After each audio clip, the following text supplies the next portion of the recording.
Hello and welcome to a CEO teacher.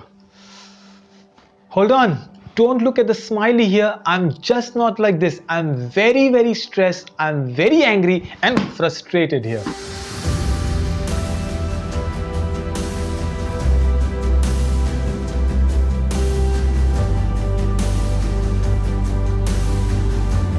Boy, I just lost my mobile phone, and do you know, my life's stuck. It sucks. I lost everything, my means of communication. How do you feel? Have you ever lost a mobile phone?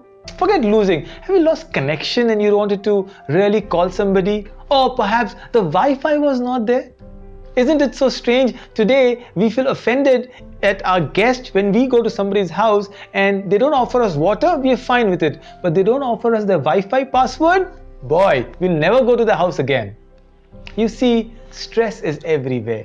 We are looking at ways where we actually become more stressful. Stress is in houses, in schools, in parking spaces, of course on the road. Heard about road rage? At marketplace, at prayer houses, synagogues, temple, mosque, churches. We are so stressed, our lives are stressed. Let me give you an example. A quick question to you. How I just felt on a scale of 10, so 1 being the least and 10 being the most stressful, what would you rate your losing your mobile phone?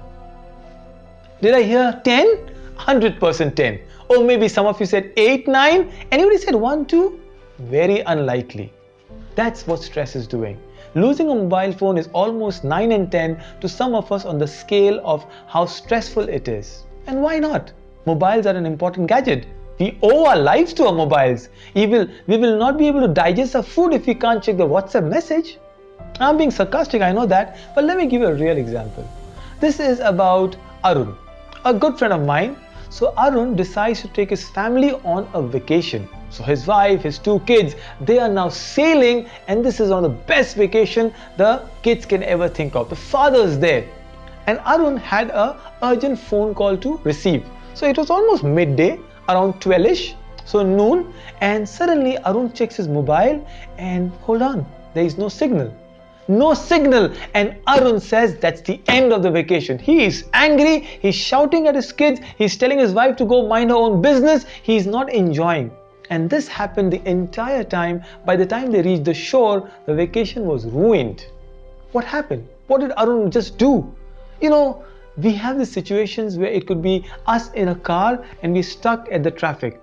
And who do you blame? We blame the traffic. Do you realize you are the traffic? The fact that your car is on the road is one of the reasons there's a jam out there. But no, we can't blame ourselves. We're so self-righteous that way. Oh, I'll not prophesize anymore. Let me explain to you what I'm talking about. British Airways, some time back, just announced when people are flying that we're offering free Wi-Fi on, really, at 40,000 feet up in the clouds, free Wi-Fi. And everyone's like, wow! And suddenly there was a turbulence. So the air hostess came and said, we apologize, we cannot offer the promised free Wi-Fi for the time being.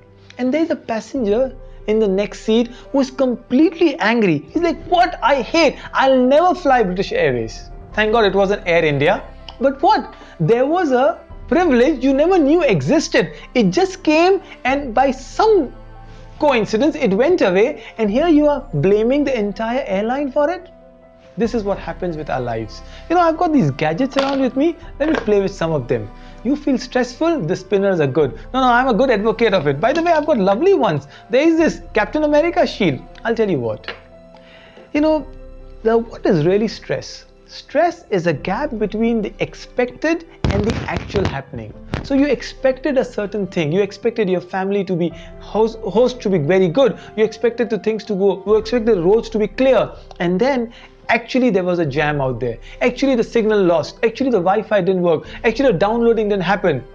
And then because there was a mismatch between your expectation and what is reality, you started feeling stress.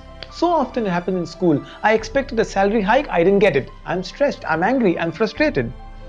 But hold on, there are much more things to love in life than actually worry about your mobile phone. I'll tell you, on a scale of 10, and this is real research, you know what 10 should qualify as? When there is an epidemic or a war. Casualties are everywhere, like as in World War II, the Vietnam War, or some of the closer war that we fought. with our neighbors. That's 10. Epidemic proportions. 9 could be a personal cancer in the family. I hope our kids are safe, but what if somebody's suffering through that? That's number 9. Number 8 is an accident. Somebody losing a limb or just getting hurt or being hospitalized in the ICU. That's 8. 7 is perhaps losing your job. Oh, hold on, teachers, you have enough of the opportunities, but that's really stressing. Somebody was working in the finance sector and there is a layoff. Cognizant, Infosys, Wipro, everybody lays off and there is big stress going on. So now in that scale, where would you say you don't get a parking space in the in-orbit mall you just went? I think that would be 1. And losing your mobile has to be 2. Now please tell me, when you lose a Wi-Fi signal, what kind of stress I'm looking at? This is where we say that do not stress your life so much. Stress is when you still let these things talk to you so much. Enjoy your life. I will give you 3 examples, as we always do in a CEO teacher, how to de-stress your life. Number 1, acknowledge the situation. Hold on, it's raining now and I want you to just go out. Stressful? No, I acknowledge I can do many more things because it's raining, just that I cannot control the nature. Number 2, rate your stress. So next time you are very, very stressful, you look at on a scale of 10 how bad it is. Hold on, it may be just 3 and you made it appear as if it is 9. And the last thing is de-stress. Take up an object and divert your mind. I have this Rubik's Cube, maybe you can play with that if you love that. Oh, I have this lovely, and I can show off my toys out there. So these are my de-stressing things. Some of my spinners, it could be the stress ball. Where was it, by the way? I threw it. That's what we do. Oh, before I end, let me tell you the story. So the other day, I was actually very angry because I was searching for my mobile phone and it was not there. And I was shouting at my daughter perhaps, and my wife comes and says, on a scale of 10, Dawood, where is your stress level? And I said I should stop making her watch my videos at least. Enjoy a stress-free life. Thank you. You become a CEO teacher. Have a good day. Love you. Bye-bye.